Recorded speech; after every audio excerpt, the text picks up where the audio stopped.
A CPAD convida a todos para a 23ª Conferência de Escola Dominical em João Pessoa, Paraíba. Plenárias, seminários e workshops de 17 a 20 de setembro na Assembleia de Deus. Avenida Coelho, Lisboa, 553, Jaguaribe. Com a presença de Cláudio Honor de Andrade, Alexandre Coelho, Elianai Cabral, César Moisés e tantos outros. Inscrições e informações no site editoracpad.com.br/eventos. 23ª Conferência de Escola Dominical em João Pessoa. Uma realização CPAD.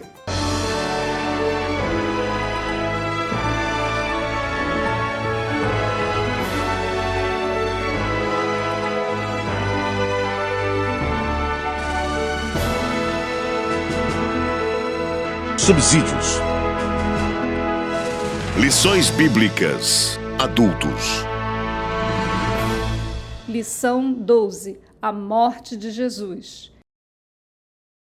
Bem, amigos amados, estamos de volta com nossas lições bíblicas da Escola Dominical, da CPAD. E hoje nós vamos estudar a lição de número 12, penúltima lição, que tem o título de A Morte de Jesus. Lição rica, assunto interessantíssimo, que merece um estudo especial. Esses últimos anos, muitos autores têm se dedicado a escrever sobre a vida de Jesus. Nós temos vários livros que têm sido lançados, nossa casa publicadora tem dado uma atenção especial a esse assunto, porque de fato nós precisamos conhecer mais o nosso Senhor, nosso Salvador, conforme Lucas retrata como um homem perfeito.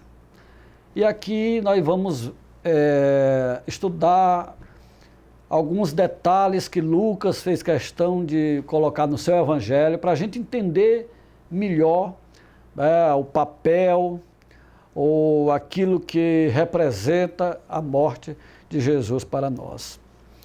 Mais uma vez, caríssimo professor, não esqueça dos objetivos da lição. Veja o objetivo geral, os objetivos específicos. O objetivo geral, eu digo aqui, que é apresentar a causa primeira que levou Jesus à cruz, que foram nossos pecados. E o objetivo específico, você deve pontuar as aflições de Cristo, tanto seu caráter interno como externo. Explicar a dramaticidade do relato da traição de Jesus. Também relacionar os dois tipos de julgamento de Jesus, o religioso e o político, isso é importantíssimo. E ensinar sobre o método e o significado da crucificação e a morte de Cristo. Também muito importante. E aí, no tópico já, primeiro você vai ver as últimas advertências e recomendações. Prestes a ser levado à cruz. Próximo à crucificação, Jesus faz algumas advertências e recomendações a seus discípulos. E nós colocamos aí que ele passa uma aflição interior. Lucas registra isso com uma dramaticidade muito grande, que de fato foi. A tristeza, como homem, Jesus se entristece, aquela carga que seria posta, já estava sendo posta sobre ele, consequência dos nossos pecados, que o objetivo geral trata disso. Então havia uma aflição interior que nós detalhamos aí, e nessas últimas advertências e recomendações, Jesus chama até a atenção de Pedro. No capítulo 22 de Lucas, eu coloco do versículo 31 a 34, Jesus diz: Simão, Satanás te pediu para eu te peneirar, para que tu fosse peneirado como trigo. E eu acho uma das passagens mais fortes das Escrituras, em referência ou em relação a um discípulo, essa passagem. O adversário querendo triturar, destruir Pedro, que posteriormente vai se converter, vai se revelar um dos maiores apóstolos da igreja primitiva. Então isso é importante, o zelo do Senhor, mesmo em meio à aflição, luta interior, mas conclamando os discípulos e a nós, a orar, a vigiar, a permanecermos firmes naquele propósito para o qual Ele nos chamou. Além dessa aflição interior, você vai observar aí que a revista destaca as aflições, a aflição exterior. O texto de Lucas 22, eu digo aqui, tem chamado a atenção dos estudiosos da Bíblia. Então, você vê aquele momento que Pedro até decepa a orelha de um servo do sacerdote lá, como nós vemos lá no texto. E nós vemos que isso tinha até um caráter profético também. O caráter profético. E você deve chamar atenção também para o tópico 2, que é a traição. Esse é um relato triste, né, da história da igreja cristã, e que mostra para nós a que ponto pode chegar os homens quando são dominados pelo egoísmo, pelo desejo de ter. Porque eu coloco aqui pelo menos duas razões, eu coloco aqui pelo menos a ambição. No livro eu alongo esse comentário mostrando que Judas traz Jesus pela ambição também, quando as esperanças que ele tinha de Jesus como Messias, até como Messias político, queria dar a ele bens materiais, posses, queria conquistar algumas coisas aqui, como era a visão do judaísmo, isso estava se acabando. Jesus está sendo procurado, Jesus está sendo caçado, Jesus vai ser condenado, e ele vê como se o barco estivesse afundando, eu preciso tirar a minha parte. Isso era ambição. Eu digo que a traição de Jesus é um dos relatos mais dramáticos e tristes que o Novo Testamento registra. Jesus foi traído por alguém que compartilhava da sua intimidade. Judas, conforme relata Lucas, foi escolhido pelo próprio Cristo para ser um dos seus apóstolos. O que levou, portanto, Judas a agir dessa forma? Os textos paralelos sobre o relato da traição mostram que Judas era avarento, amava o dinheiro e a ambição o levou a entregar o seu Senhor. Você vê que João disse que ele andava com a sacola do dinheiro. Ele andava com o dinheiro. Essa questão do dinheiro, ele nunca soube lidar com isso, e pouca gente sabe. E temos que ter cuidado com isso. Então aí daí leva ele a fazer uma negociação. A vender Jesus. Para nós ter uma lição interessante. Nós não devemos negociar a nossa fé. Nós não devemos negociar a nossa vida espiritual.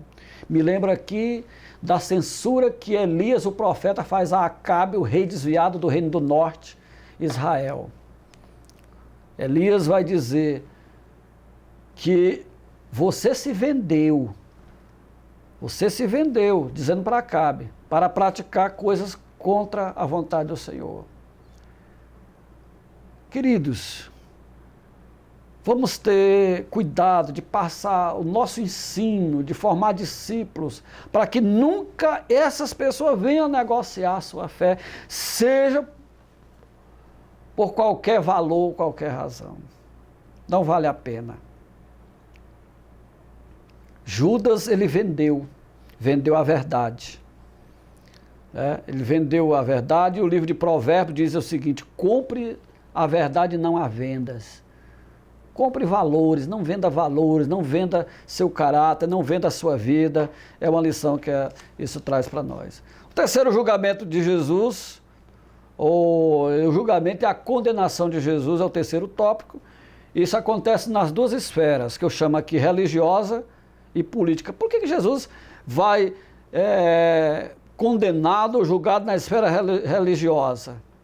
A esfera religiosa das autoridades judaicas daqueles dias condenaram Jesus por sedução, estava seduzindo o povo, carregando gente, formando discípulos. Isso era perigoso para eles. Perdia espaço. Achavam que isso era algo que precisava ser detido, contido. Então havia um esquema para barrá-lo, e o que eu chamo a atenção aqui, Jesus vai ser acusado, é como se Jesus vai ser preso e condenado ou julgado por seduzir o povo. E não era isso que estava acontecendo. Já na esfera política, quando isso é colocado na esfera política, ele vai ser condenado por sedição. Lá falamos de sedução, agora aqui é sedição. Era como se estivesse colocando o povo contra o imperador, contra as autoridades. O evangelista vai dizer que todas essas acusações eram infundadas, eram falsas. E o quarto, a crucificação e a morte de Jesus. Nós chamamos a atenção, e você deve chamar a atenção para a questão do método e o significado.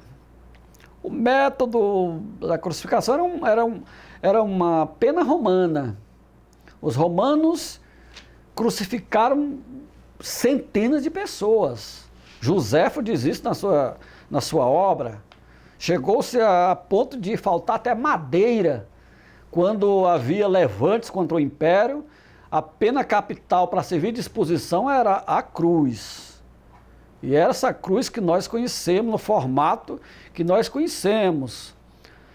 E se você quiser saber até mais detalhes sobre essa cruz, no livro de apoio tem uma exposição, e também no meu livro Defendendo o Verdadeiro Evangelho da CPAD, onde eu mostro toda uma análise histórica sobre essa questão do método que levou as pessoas a crucificar Jesus naqueles dias.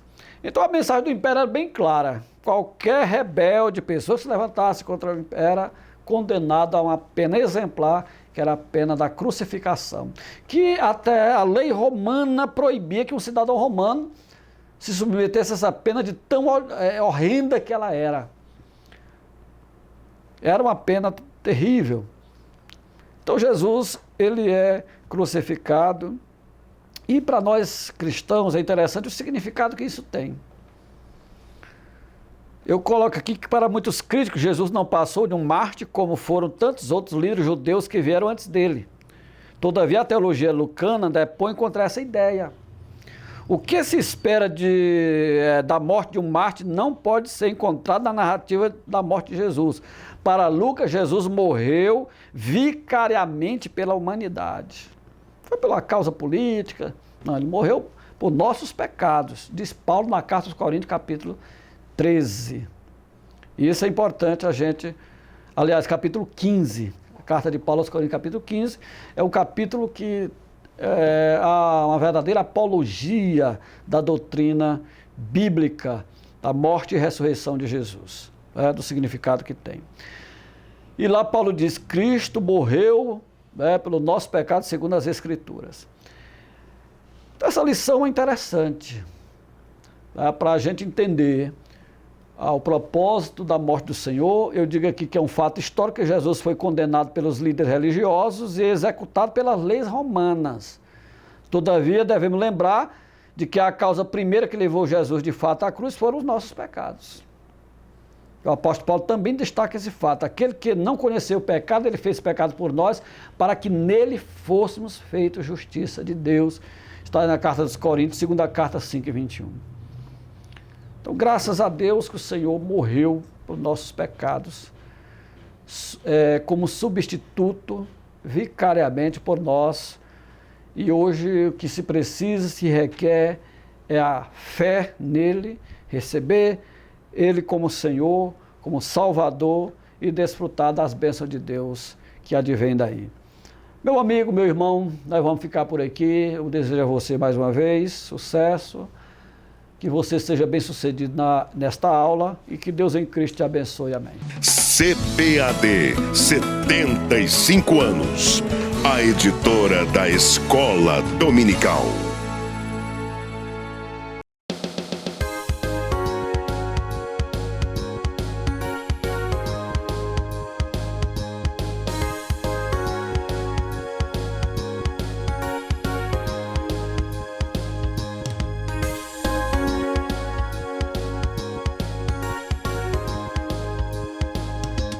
uma história brilhante.